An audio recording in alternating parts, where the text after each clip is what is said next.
नमस्कार सर, बहुत-बहुत स्वागत है आपका शो में। नमस्कार मनविंदर जी, याद करने के लिए बहुत धन्यवाद आपका। आपके दर्शकों को भी नमस्कार। दर्शकों से भी मेरा आग्रह है कि चैनल को सब्सक्राइब कर लीजिए, वीडियो को लाइक कर लीजिए और अंत तक हमारे साथ बने रहिए।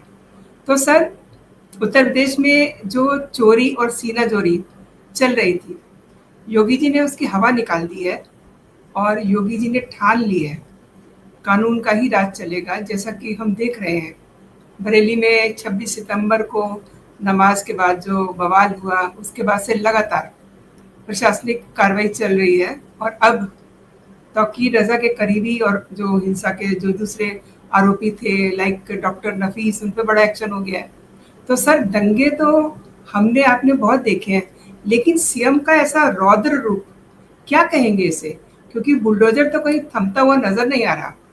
सर, देखिए 2013-14 में नरेंद्र मोदी जब प्रधानमंत्री पद के चेहरे बनाए गए थे तो उन्होंने भ्रष्टाचार पर, आतंकवाद पर और नक्सलवाद पर जीरो टॉलरेंस की नीति अपनाने का फैसला किया था और ये कहा था कि हम इसे बर्दाश्त नहीं करेंगे, भ्रष्टाचार को, आतंकवाद को, अलगाववाद को और नक्सलवाद को। तो आप देख रहे हैं जम्मू कश्मीर में क्या स्थिति है। आतंकवाद समाप्त प्राय है। नक्सलवाद की जहाँ तक बात है तो डेडलाइन दे दी गई है मार्च 2026 की। और जब हम बात कर रहे हैं तो जब ये रिकॉर्डिंग हो रही है तो अमित शाह छत्तीसगढ़ में है, दंतेवाड़ा बस्तर के इलाके में है, दंतेश्वरी मंदिर में दर्शन किए हैं उन्होंने। ये वो इलाका है जो गढ़ माना जाता रहा है नक्सलवाद का। इसी तरीके से भ्रष्टाचार पर जीरो टॉलरेंस की नीति अपनाते हुए बहुत बड़ी बड़ी कार्रवाइयां हुई हैं, छापे लगे हैं, लाखों करोड़ रुपया अब तक जब्त किया जा चुका है।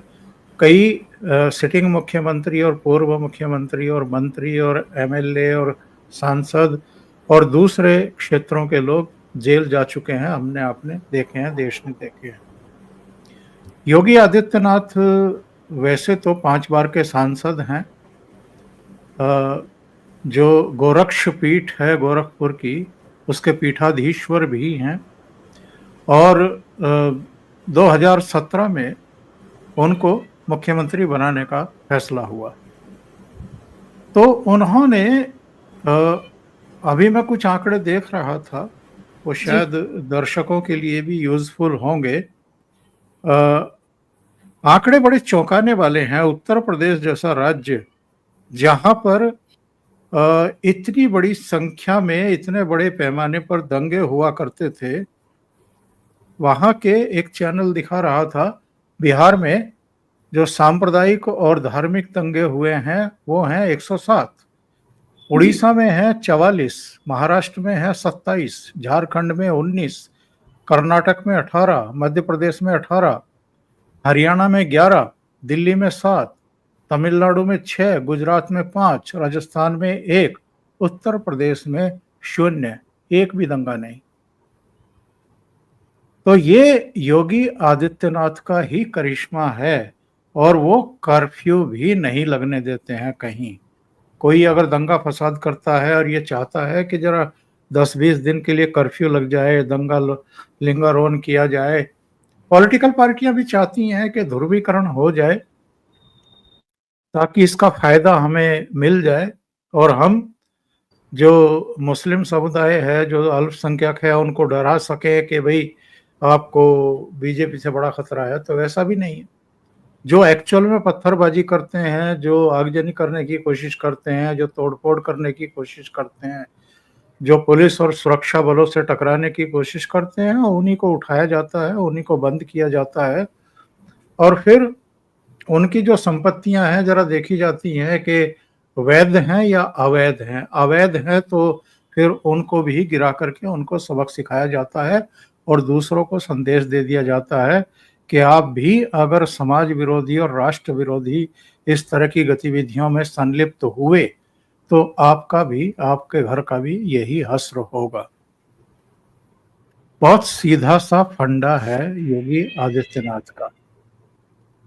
उनका दो टूक ये मैसेज सबको है कि हदों में रहो, कानून को अपने हाथ में लेने की कोशिश मत करो। अगर आपने दूसरों का जीना हराम करने की कोशिश की, व्यापारियों को सताने की कोशिश की, युवतियों को परेशान किया, या आपने आगजनी करी, दंगा करा, फसाद करा, किसी भी तरह का कुछ ऐसा जो कानून सम्मत नहीं है, तो आपको इसकी कीमत अदा करनी पड़ेगी। और हमने देखा है कि जो उत्तर प्रदेश के माफिया थे, उनका एक-एक करके क्या हाल हुआ है।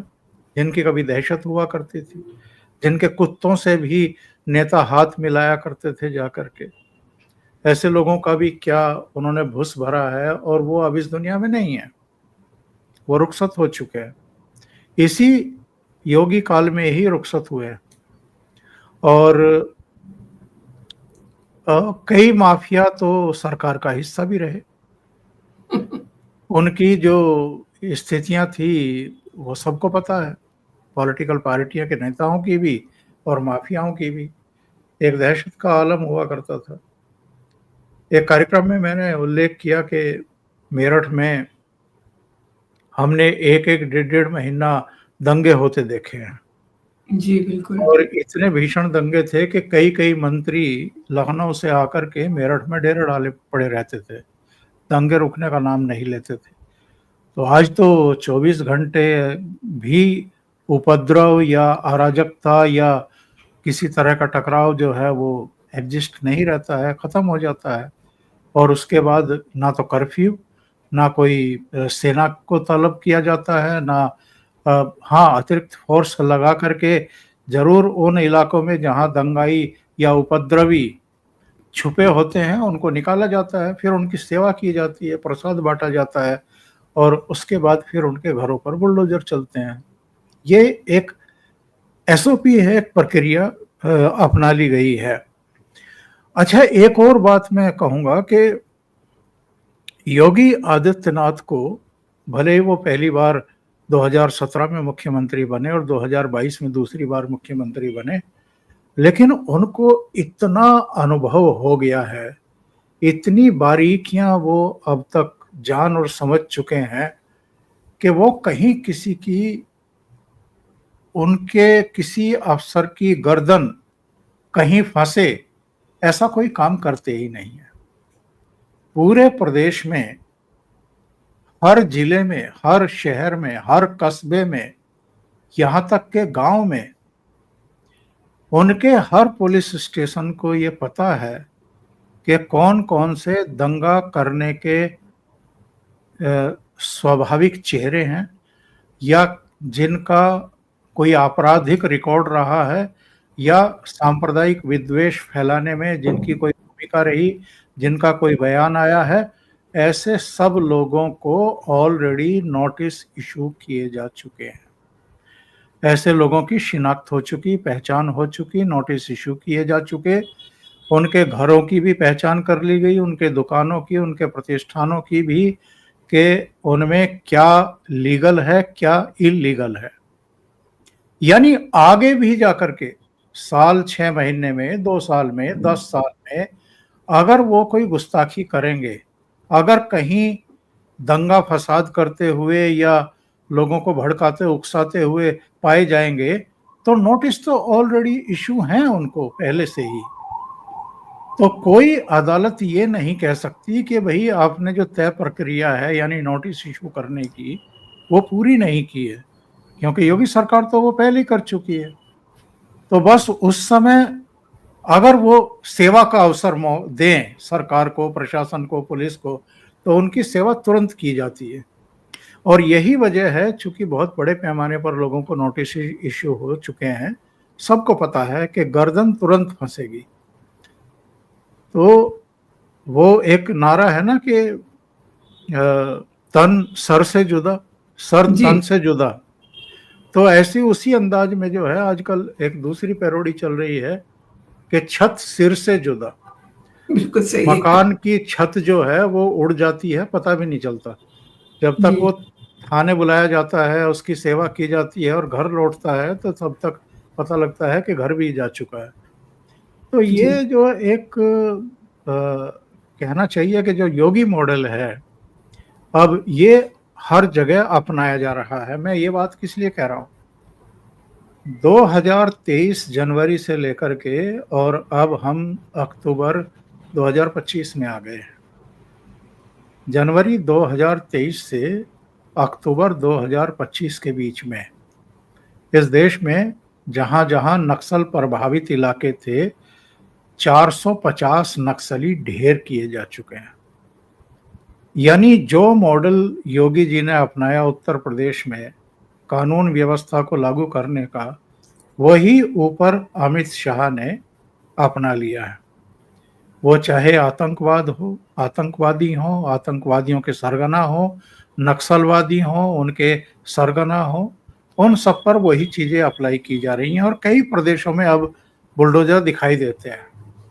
तो योगी जी ने एक मॉडल जो है वो पूरे पूरे देश के नहीं बल्कि पूरी दुनिया के सामने प्रस्तुत कर दिया है कि भाई जो नहीं मान रहे हैं उनको बुलडोज़र बाबा जो है वो मना देंगे।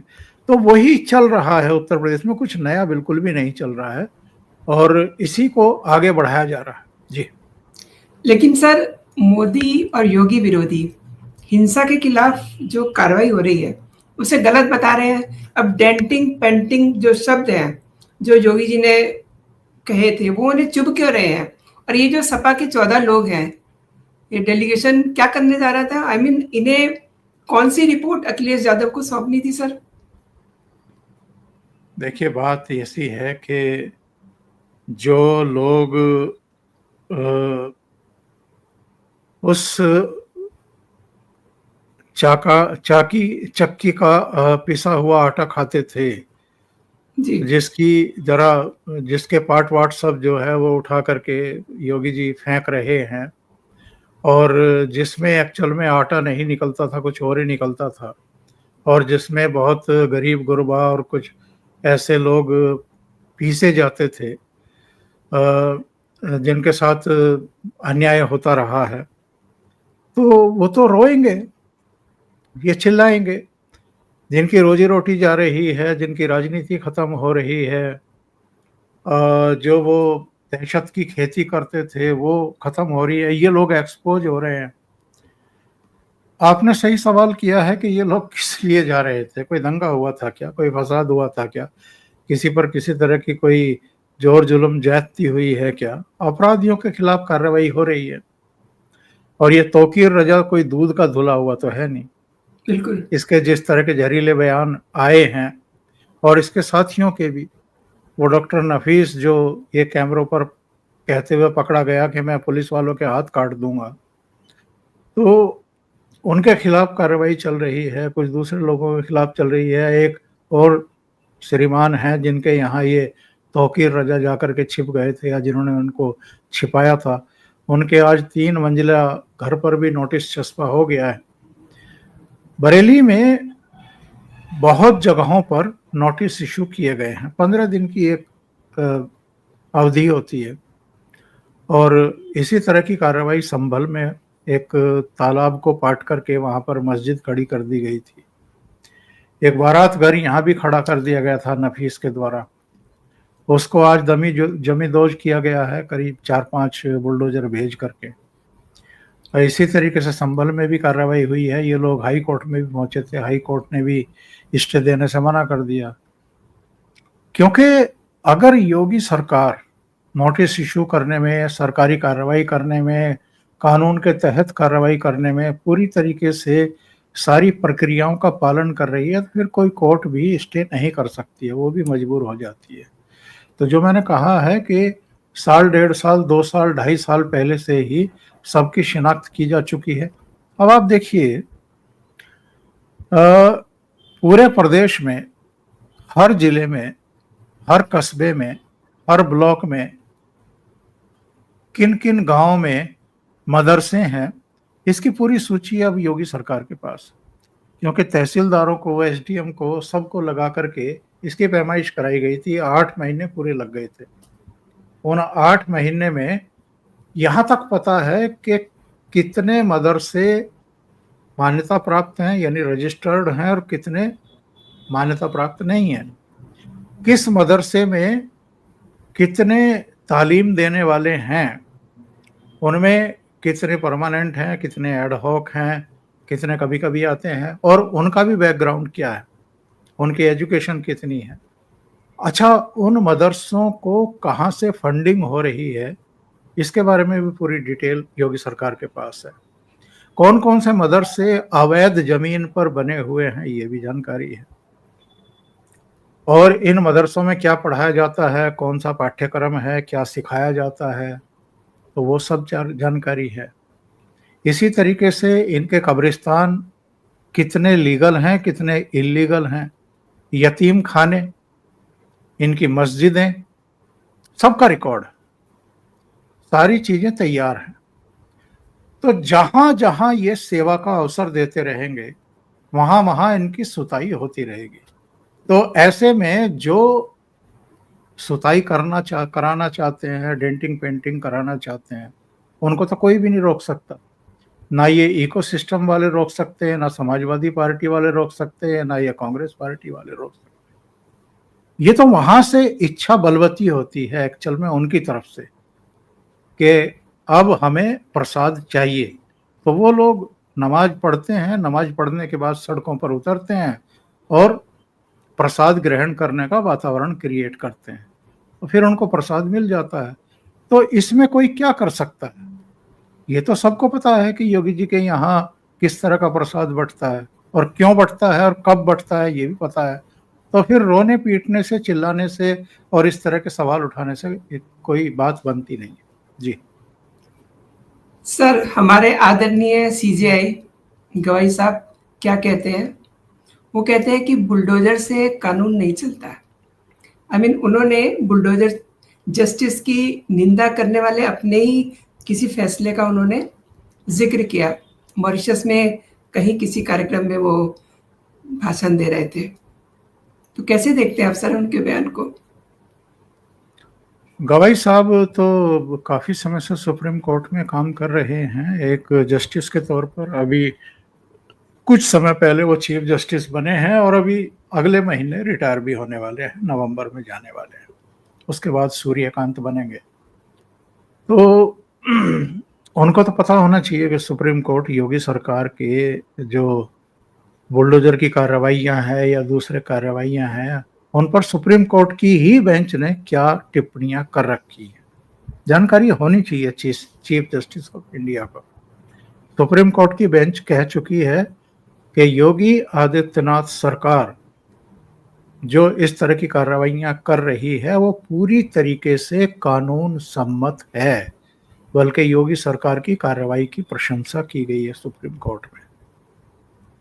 और अगर गवई साहब इस तरह का बयान दे रहे हैं तो मैं यही कहूंगा कि पॉलिटिकल बयान से बचना चाहिए, खासतौर से जुडिशियरी में सर्वोच्च पदों पर बैठे हुए लोगों को। या तो आप स्पेसिफिक किसी केस का जिक्र करें, और वो भी मॉरिशस जाकर के। हाँ, मॉरिशस की धरती पे जाके कह रहे हैं। तो विदेश में जाकर के आप इस तरह की बयानबाजी अगर कर रहे हैं तो ये अपने आप में आपत्तिजनक है। आप वहां गए हैं तो आप जो जुडिशियरी के कामकाज हैं, जो तौर तरीके हैं, उन पर टिप्पणी करें, समझ में आता है। लेकिन आप किसी सरकार के कामकाज पर इस तरह की वेग टिप्पणी कर दें, हवा में कोई टिप्पणी कर दें, तो वो किसी भी दृष्टि से ठीक नहीं है। जी सर, बिहार में जल्द ही चुनाव घोषित होने वाले हैं। मे बी आफ्टर छठ घोषणा हो जाएगी और योगी जी का ऑब्वियसली स्टार प्रचारकों में नाम भी होगा। तो क्या बिहार में ये जो संभल और बरेली, ये जो एक्शन हम देख रहे हैं कानून व्यवस्था के तौर पे, इसे क्या एज ए एग्जाम्पल पेश किया जा सकता है? जैसे कि दिल्ली इलेक्शन में योगी जी ने पूरा हवा का रुख बदल दिया था सर। देखिए, संभल और बरेली स्पेसिफिकली इसका कोई जिक्र किया जाएगा बिहार में तो इरिलीवेंट है। कोई मतलब है नहीं इस बात का। ऐसा कोई पहली बार तो हो नहीं रहा है, 2017 से वो मुख्यमंत्री हैं और लगातार कार्रवाइयाँ हो रही हैं। प्रदेश के अलग-अलग हिस्सों में जहाँ-जहाँ इस तरह की बदमज़गी होती है या कानून को हाथ में लेने की कोशिश की जाती है, लोग पत्थर उठाते हैं, आगजनी करने की कोशिश करते हैं, दंगा-फ़साद करने की कोशिश करते हैं, तो कार्रवाइयाँ होती हैं। सबको पता है योगी मॉडल क्या है और अब तो बहुत सारे प्रदेश उसको अपना रहे हैं। उत्तराखंड में भी अपना लिया गया है, मध्य प्रदेश, राजस्थान में भी, यहाँ तक कि गुजरात में हम देख रहे हैं। गुजरात में गोधरा में अभी कुछ समय पहले एक ग्रुप ने आकर के पुलिस स्टेशन पर काफ़ी हंगामा किया था और वहाँ तोड़-फोड़ करने की कोशिश की थी। उन सब की शिनाख्त की गई। उनकी तो खैर ठीक से सुताई हुई ही, पकड़ करके उनको तो ठीक से जी। इलाज उनका किया ही गया।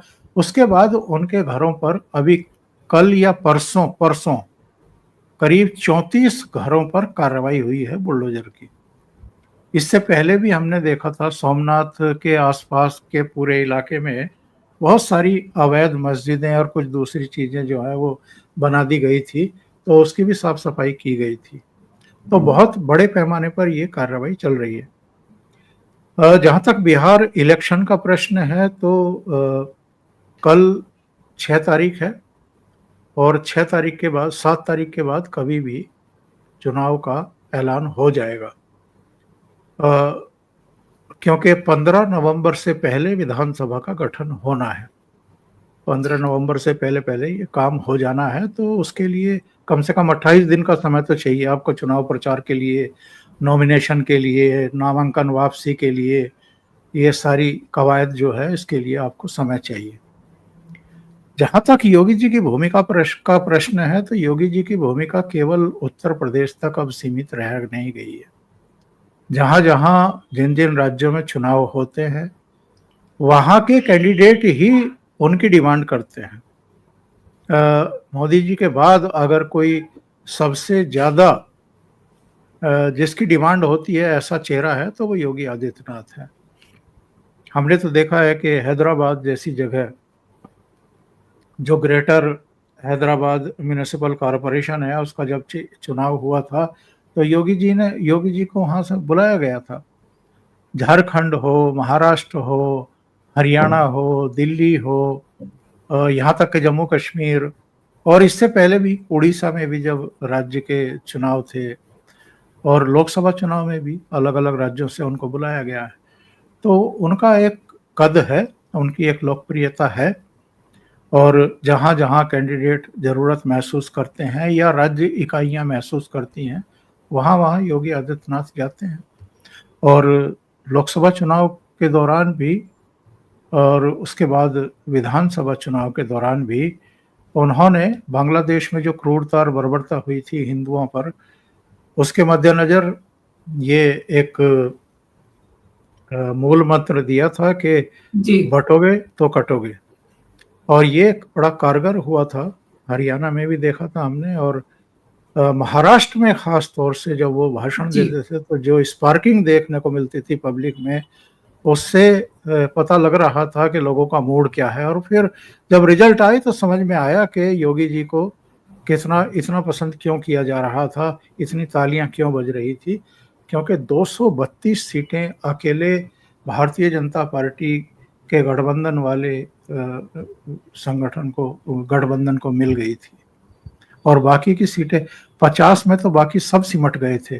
ये उद्धव ठाकरे, एनसीपी, कांग्रेस सब 50 के नीचे सिमट गए थे। सर, जो उनके मूल मंत्र हैं वो वाक़ई में बहुत कारगर होते हैं। लाइक अभी आपने ज़िक्र किया, बँटोगे तो कटोगे एंड कायदे में रहोगे तो फ़ायदे में रहोगे। और ये अब उत्तर प्रदेश में लोग समझ ही रहे हैं इस बात को। आपने सर मेरे शो के लिए समय निकाला और मेरे दर्शकों को कई विषयों पे आपने जानकारी दी। Thanks a lot. जय हिंद, जय भारत। जय हिंद।